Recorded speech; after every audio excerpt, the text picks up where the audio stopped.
his bedside and he's looking around. He can't. That is good though, bro. Always have faith in yourself, even when you in a bad situation like this. Cause if you, man, bro, that's the power of having faith and always having the power of positive thought. You know what I'm saying? Always keep faith, man.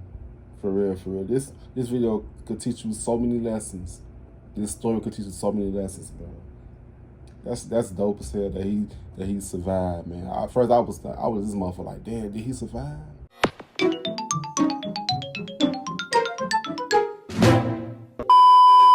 Yo, what's good? What's going on, YouTube? It's your boy Kewonis CB, and now I'm back with another motherfucking reaction video. You know what I'm saying? Today's one was reacting to more Mrballen videos. You know what I'm saying? Another Mrballen video. Another Mrballen video.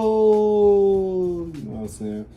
Today's one, his title is called "No One Believed Him Until the Call Started." And 9 million subs. Okay, he just made 9 million. Okay, Mrballen. Okay, one of the best storytellers on YouTube. You know what I'm saying? Yeah, congratulations to him, man. Congratulations to him on the 9 million. You know what I'm saying? I wish I could be at 9 million. Shit. But yeah, man, you like to be give a thumbs up. You don't give a thumbs down. Cause I know why. I really don't care. Just YouTube. You know what I'm saying? Yeah, grab your snacks. Grab the people that you watch my videos with. Cause this about to be a banger. Yeah, let's get it. Today, I'm going to tell you a story that at first feels like a sort of typical survival story, but it kind of takes a turn and becomes something else, something spooky. But before we get into that story, if you're a fan of the strange, dark, and mysterious delivered in story format, then you come to the right place because that's all we do, and we upload once a week.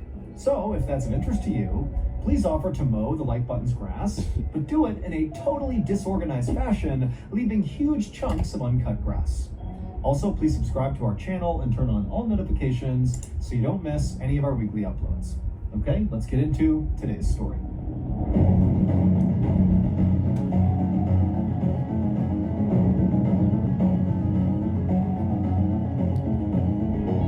Strange calls.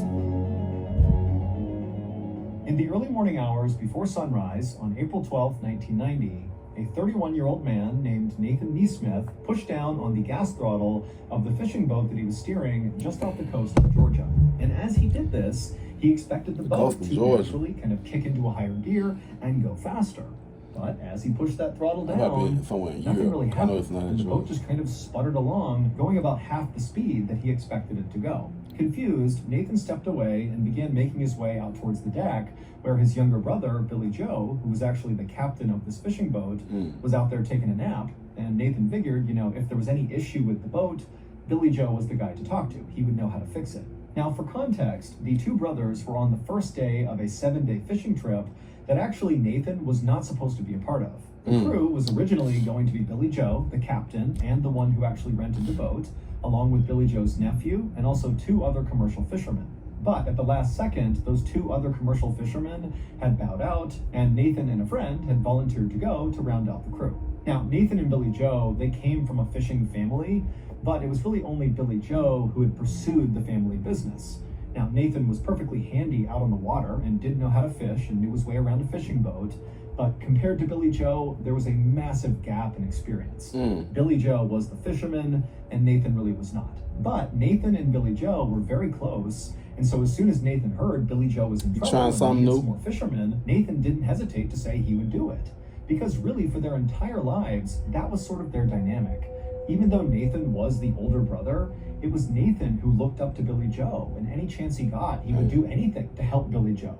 And Billy Joe really respected that and loved that about Nathan. But now, as Nathan made his way out to the deck to wake his brother up to tell him on the first day of the trip, right as Nathan's taking the wheel, that something's wrong with the boat and I can't fix it. And also, Nathan was enormous, like 250 pounds, well over 6 feet tall. He was huge, this big physical presence, but he really was not mechanically savvy at all. And so again, Nathan is sort of feeling like, sorry. Shit, looks to be deceived, man. Sometimes he be them soft, them big ones, they be the softest. Just saying. Also, maybe even second guessing whether or not it was even a good idea for him to have come along. If he can't even fix a minor issue with the throttle or the engine, what's he doing here? But when Nathan woke up his younger brother and explained the issue, Billy Joe was not upset. He was like, okay, we'll go down below and we'll take a look at the engine and make sure everything is okay. However, when they went down and Billy Joe opened up this hatch to look at the engine, smoke immediately came out, and it was very clear to Billy Joe anyways, that this was not like a minor issue. Something seriously was wrong with the engine. This was a big problem. And so Billy Joe began cussing. Man, if you see smoke come out of any fucking thing, you know that's a damn a major issue. Hell no, bro. Like something, yeah, if you see smoke come out of something, I mean, it's an issue for real. You know what I'm saying? That's the video. Totally frustrated, and he just told Nathan to, go down below and tell the other two to wake up and come help. And so huge Nathan turned around and went down into the bunk room down below, and the second he got down to that level of the fishing boat, he just stopped because there was at least a foot of water in the hallway and in the bunk room when he went inside. And so Nathan screamed at the other two fishermen to get up. So they got up and they're looking down, they're seeing all this water, and so they're starting to panic. And Nathan, he goes back upstairs and he yells to Billy Joe, who's dealing with this engine don't issue, panic. That in addition Don't panic to that, when you're in a it situation appears like the that. boat is also sinking. And so Billy Joe is like, get buckets, go down there and start bailing out the water. I'm going to call Mayday. And so Billy Joe runs back up to the steering wheel. He grabs the radio, and Nathan and the others can hear him yelling over and over again, Mayday, Mayday, Mayday. And as that was happening, Nathan and the other two fishermen put on their life vests, grabbed buckets, and went down below to begin manually bailing out the water. But the second they got down there, it was very obvious the water, wherever it was leaking into the ship, was coming in way faster than they could potentially bail out. But they kept doing it, getting the water out as fast as they could, trying to stay calm. They can hear Billy getting more and more frantic, yelling Mayday over and over again. And then all the lights inside of the ship began to flicker, and then they went out, and they were cast into total darkness. The engine basically had stopped, and it was just silence, just the sound of water rushing into this boat. Also, Billy Joe had stopped yelling Mayday because clearly the boat had lost power and the radio didn't work. And unfortunately, before the power cut out, nobody had heard any of Billy Joe's Mayday calls. So nobody knew where they were, nobody knew they were sinking, and without power... See, that's why you can't never go, hell no. I'm sorry, I can't be sitting there and see. Well, I don't know what the can't do it. Y'all know the world, the earth is mainly filled with water, bro. Like to be trapped at sea, and I'm like, oh no, it's a lot of shit in the fucking oceans and stuff. Can't do. Nah. The ocean is a very scary place, y'all. That's the video. No way to communicate to anybody. They were totally alone. So. What if I told you that you could get booked and paid? Can be lost at sea. What if I told you that? So Nathan, Billy Joe, and the others did the only thing they could do. They went up to the main deck, they grabbed their inflatable life raft, they blew it up, chucked it over the side, they grabbed as many supplies as they could, put it in the raft, they all made sure they had all their flotation on, and then they jumped into the life raft, abandoning the sinking fishing boat. Now, once all four men were safely inside of this life raft, they were not as panicked as you might think they would be, because they had put enough food and water in this raft to last them at least several days. They all again had their life vests on, so proper flotation, and even though nobody responded to those Mayday calls, it wasn't impossible to think that maybe somebody had heard the Mayday calls and they just had not called back. Maybe there was a rescue operation coming to their location right now. They didn't know, but it felt plausible that they could be rescued. They would just need to kind of ration out their supplies and stay optimistic. However, their optimism quickly faded when, after only being in this life raft for 30 minutes, right as the sun was starting to come up, Nathan began to hear a strange sound. It was coming from somewhere in the life raft. He couldn't quite place the sound. It's deflating. At first, he kind of tried to ignore it, but then he noticed the life raft was becoming softer. And then he realized the sound he heard was a small hiss. The raft was a leak. And even though the four men were able to trace the sound of this leak to the actual puncture, they didn't have a patch kit or any meaningful way to patch up this hole. And so all they could do was just put their hands over this leak and do their best to seal it. But it didn't stop the air from coming out. It just delayed it. And so over the next hour, again, as the sun is just coming up on the second day of their big fishing trip, the raft finally completely deflated, and all four men were suddenly bobbing in the freezing cold ocean, surrounded by the wreckage. Oh my God, I know that shit. I just know the thoughts in their head was just like, oh my fucking God, this is my last day here. Oh, that's a video. Of their sinking fishing boat. And so eventually the men grabbed the biggest piece of wood from the wreckage that came floating by, and it was buoyant enough that it kind of served as like a makeshift raft, but it wasn't buoyant enough to hold all 4 of them at once, which meant, they had to take turns resting on this raft, and then they'd have to get back in the ocean and kind of wait their turn again. I mean, totally miserable. And as this was happening, they just stared at the hull of their sinking fishing boat that was still poking up out of the ocean, just drift farther and farther away from them because the current was pretty strong. And as they watched their ship just kind of disappear into the distance, and they're just kind of drifting out into the middle of the ocean, they were all just stunned into silence. They could not believe how this had happened and so quickly. And also, what were they going to do? I mean, they're in the worst possible situation here. Right. It just didn't seem possible that they could actually survive this. Now, for reference, even though the men had salvaged a lot of their food and water from the sinking life raft, and they had their flotation devices on, that didn't protect them from hypothermia. Right. It wouldn't matter if it was super warm outside. What mattered is the ocean was really cold. And because they couldn't stay on that raft, they had to keep cycling through, going back in the ocean over and over again. It was just a matter of time before they would get hypothermia. And sometimes hypothermia can kick in just a couple of hours. I mean, we're not talking days here. This is going to be quick. And all these guys knew that. And so as these men were forced to have these really morbid discussions around who's going to stay in the water and who's going to stay on the raft, Nathan made a drastic decision. Nathan, being by far the biggest physically out of the 4 men, he knew that if he wasn't there right now, the other 3 could easily fit on their makeshift raft and stay out of the water, delaying hypothermia, thereby increasing the odds that they got rescued.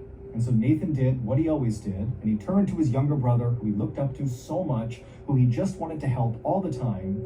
And Nathan told him, I'm going to swim to the wreckage. I'm going to swim back to the hull of our sinking ship, and I'm going to fashion my own makeshift raft. That way you guys can have this one, and I'll have my own, and we can all get out of here in one piece. Now. Oh, Lord. Did he make it back, bro? I got a friend that he didn't make it, bro. What the fuck? That's his video. It was fairly obvious that the hull of the sinking ship, which was barely visible near the horizon, was at least 3 miles away, just from their own rough calculations. That was so a bad idea. This is a monster swim to get to that. And so immediately, Billy Joe and the other 3 were like, no, right. It's a suicide mission. You cannot do that. Do not swim to the hull. You're not going to make it. Right. Now, just to give some additional context here, if you're not familiar with just how challenging swimming in the open ocean is, I'm going to give you my limited experience. So when I was in the military, we had to do one 5.5 mile open ocean swim. And then also we did a whole bunch of 2-mile ocean swims. And even though we were allowed to use amazing wetsuits and fins, we had a swim partner with us. We had the land nearby to use as a reference to make sure we're going the right direction. We had food, we had water, we were in great shape. Even with all of that, open ocean swims are miserable. You get all the salt in your mouth and your nose, you start cramping and chafing. I mean, it takes hours and hours and hours to swim some of these distances, and you're constantly fighting against the waves. I mean, it is an absolute chore swimming in the open ocean, again, even with all the right stuff in place. And you gotta remember, Nathan is this big guy, he's got this big bulky life vest on that's gonna make it hard to swim. He doesn't have fins, he doesn't have a wetsuit, and he's got no landmarks around him, to make sure he's going in a straight line. Typically when you're swimming in the ocean, you're constantly looking at the land or some other landmark to make sure you're going in the right direction. He wouldn't have had that. And also, it's this unknown distance he's covering, and there could be predators in the water. I mean, there's so many barriers here. Basically, there was like a 0% chance this swim would be successful. It wouldn't. But Nathan totally understood what he was really doing here. He didn't really know if he was actually going to make it to that boat. Frankly, that was not really the point. What he was really doing was choosing to sacrifice himself to potentially save his brother and the other 2. And so even though they were telling him, how is he sacrificing himself to make sure his brother? I don't understand. I don't get that. Do not swim in that direction. You're not going to make it. Nathan just turned to his brother Billy Joe and said, I love you. And then he turned and began swimming. And by some miracle, 11 hours later, right as the sun was setting, Nathan was still alive and still swimming, and he did reach the sinking boat that still had its hull poking out of the water. Now, when Nathan got to the sinking ship, he was almost dead from dehydration, from hypothermia. I mean, he's miserable, but he's made it to his destination completely against all odds. He climbed up onto the hull, and he found a spot on the hull of the ship that supported his weight, and he managed to tie himself using some rope or maybe his life vest to the hull, so he was anchored in place. And then he didn't get to sleep because the whole time he's thinking, you know, this thing could sink under the water at any point and it will drag me with it because I'm tied to it, or he could just drift off of it if his rigging kind of came undone if he was asleep. And so all night, beyond exhausted, he's just holding on to this hull, you know, not really sure what's going to happen, but here he is, just waiting it out. And then finally, when the sun came up that next morning, as Nathan looked around him, he's in the middle of the ocean, he sees in the direction he had come from this pillar of smoke coming up over the horizon. And so Nathan, you know, he rubs his eyes, he can't believe it. He's thinking, there's no way, there's already a ship out here. You know, we're in the middle of nowhere.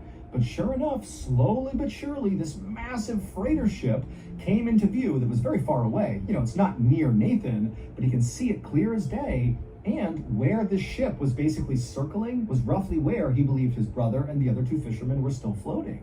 And so he's thinking, oh my goodness, the freighter is going to save them, and then it's going to come save me. And so Nathan just clung onto the hull and watched as this freighter made these big, slow loops right around that same area. And then the freighter came to a full stop, and it appeared to lower something down into the water. It seemed very much like a full-blown rescue operation. And then, about 3 hours after he first spotted this freighter, the freighter began to move again, and this time directly towards Nathan. Nathan was so relieved he could practically cry. But instead what he did is he thought, they're going to be here in a minute. I'm finally just going to close my eyes and go to sleep. And so he put his head down on the hull, looked one more time at the freighter, and then closed his eyes. Now, Nathan would be rescued, but it would not be by that huge freighter ship. Nathan eventually had opened his eyes after closing them for a second, and he saw this freighter that had been coming straight for him at some point had kind of deviated and gone in the wrong direction and then vanished over the horizon, never to be seen again. And it would take 3 more days before a separate ship happened to find Nathan. They scooped him up and they rescued him. That's good. But even though Nathan had been really crushed when that freighter had gone the wrong way, he held on to this idea that, you know, that freighter had clearly rescued his brother and the other 2 fishermen. And certainly, even if they couldn't find him, they would go back and they would tell the authorities that Nathan is out there. You know, he swam back to the hull of the ship. We got to go find him. And so certainly a rescue effort would be on the way. Yeah. And it was true. A rescue boat had come out and found Nathan. So everything seemed to be tracking. And when Nathan woke up inside of his hospital room back on land, his friends and family were all by his bedside, and he's looking around. He can't. That is good, though, bro. Always have faith in yourself, even when you're in a bad situation like this. Because if you, man, bro, that's the power of having faith and always having the power of positive thought. You know what I'm saying? Always keep faith, man. For real, for real. This video could teach you so many lessons. This story could teach you so many lessons, bro. That's dope as hell that he survived, man. At first I was this motherfucker like, damn, did he survive? But I learned that he did survive. And it's good, man. Power to him, man. He survived. And the first thing he asks is, how's my brother? How are the other 2 fishermen? And why didn't that freighter pick me up too? And at this, all the people in the room just kind of looked at Nathan with a very confused look on their face. And eventually they asked him a question that made Nathan burst out in tears. They said, what freighter? It would turn out Billy Joe and the other 2 fishermen were still missing at this point, and nobody had heard a thing about some big freighter in the area. As far as anybody knew, at least in Nathan's family, that freighter ship did not exist.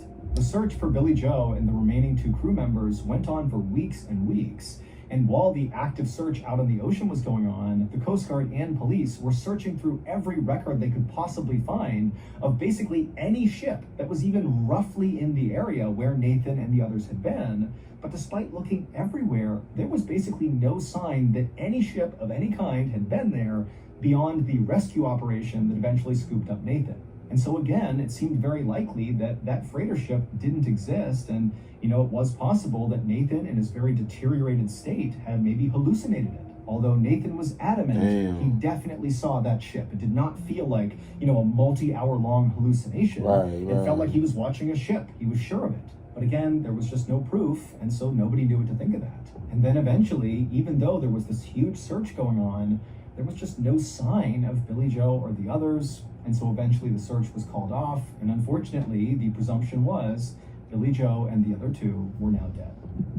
Damn, what the fuck? But we still got Faye. They probably didn't come up living. Later, on the afternoon of October 5th, 1990, the phone rang inside of Nathan's sister's home. Now, by this point, the victims' families had all tried to sort of restart their lives following this tragedy, but deep down, none of them could truly accept that Billy Joe and the other two fishermen were just gone. They just couldn't do it. It was too soon. It felt like, any moment they were going to get news that, they had been rescued by some freighter ship or something. And so anytime a phone rang in any of these families' homes, it's like they would rush to the phone with a sense of hope that this time it's going to be different, their loved ones are going to be okay, only to obviously be crushed when that was not the case. But on this day, on October 5th, that phone call that came through in Nathan's sister's home, that one was different. When Nathan's mother picked up this phone call in Nathan's sister's home, she answered it and said hello, and right away she thought, oh, this has to be a wrong number, because the person who was calling was speaking in rapid Spanish, and she didn't understand what they were saying. But as she was about to hang up, the caller, intermittently throughout their rapid Spanish, began saying something in English that Nathan's mother could understand, and it totally shocked her. The caller kept saying Nathan's sister's name over and over again, followed by Nathan's sister's phone number, like on repeat, the name, the phone number in English over and over and over again. And Nathan's mom is so caught off guard by this that she just listened, not even sure what to do. And then before she could ask any follow-up questions, the caller cut the line and the phone call was over. And then a few minutes later, another phone rang in a home that was not far away from Nathan's sister's home. And this other home belonged to the boat owner who Billy Joe had rented the fishing boat from that unfortunately sank and caused this whole tragedy. And so this boat owner, he picks up the phone, he answers it, and just like the call that had come through in Nathan's sister's house, this call was the same. It was somebody calling, speaking rapid Spanish, and the boat owner was about to hang up when he heard something that he understood because it was in English. And what he heard was his own name followed by his phone number over and over and over again. Basically the same type of call that Nathan's mom had just heard. And then before the boat owner could ask any questions, the line went dead. Now, one phone call like this, you could chalk up to maybe a prank or a wrong number or just a really weird coincidence. But to have those two calls happen within minutes of each other and basically take on the exact same form, but different names and different phone numbers, it just seemed way too coincidental to not be somehow connected to the missing fisherman, because the link between these two households where these calls came in was the doomed fishing trip. And these calls did not stop. Every few weeks after this first time these calls came through, the phone would ring in Nathan's sister's house or in the boat owner's house, and it would be the same thing all over again. Rapid Spanish followed by either Nathan's sister's name and then her phone number, or the boat owner's name and his phone number. Just like that for weeks and weeks and weeks. And so as soon as this started happening, Nathan's family and the boat owner, they figured out they were both getting these weird calls, and they contacted authorities, which kind of restarted the search for Billy Joe and the missing fisherman, because now it seemed very plausible that maybe Nathan really had seen a freighter, and that freighter really had picked up Billy Joe and the others. And, maybe they had been taken to another country, a Spanish-speaking country, and maybe people were trying to get in touch with the families now to that could be the possibility. Or, of course, there could be a negative side to this, that maybe they were captured by some rogue vessel and were being held by these people who were calling. I mean, there's any number of theories, but it made authorities wonder, hey, what's going on here? And so authorities got in touch with Mexican authorities and other Spanish-speaking country authorities and tried to figure out if there was any chance that there was, a vessel out there around the time that Billy Joe and the others were missing that in theory could have maybe illegally been in that area or something. But despite this kind of exhaustive effort to kind of look again to see if maybe there was a freighter in that area, there was just no evidence that there was. It made no sense, but the authorities said, look, we have no idea what these calls are about. We still do not think that freighter or any ship that even resembled a freighter was out there. We still believe that Billy Joe and the others are dead. But as for the victims' families, they just didn't buy that. They really believed that these strange phone calls were somehow connected to Billy Joe and my mom, the fishermen. I'd be on it, like, these calls must signal that Billy Joe and the others were still alive. They just had no evidence to support that. That is until March 6th, 1991, so almost a year after the doomed fishing vessel sank and Billy Joe and the others went missing. On that day, the phone rang inside of Nathan's sister's home, and she answered it, and it was the voice who spoke in rapid Spanish, but this time they spoke in perfect English, and all they said was, "I'm bringing him home." And then William went dead. Nathan's sister screamed, and she yelled for her husband to call police. They contacted the authorities, and again, it kind of brought back to life the search for Billy Joe and the missing fisherman. And then after this call, there was a near constant presence of authorities on the Georgia coastline, basically looking out to the water, waiting, hoping for Billy Joe and the others to return. But unfortunately, they never did. And following that last phone call where the caller spoke in perfect English and said, "I'm bringing him home," after that, the call stopped. And so to this day, no one has ever been able to actually figure out what happened to Billy Joe and the other two fishermen. They are presumed dead at this point, but there's this one nagging question that surrounds the whole story, and that is, what did Nathan see? Was that actually a freighter picking up Billy Joe and the others? And if so, what did they do with them? Or was Nathan just hallucinating? It's entirely possible, but Nathan has always said he knows what he saw, and that was not a hallucination. As for the families of the victims, they still firmly believe that their loved ones are still out there, and someday they will come back home, and the families just hope they're alive long enough to be there for the reunion. So that's gonna do it. If you enjoyed today's story and you want so they never, I believe that they was alive, bro, man.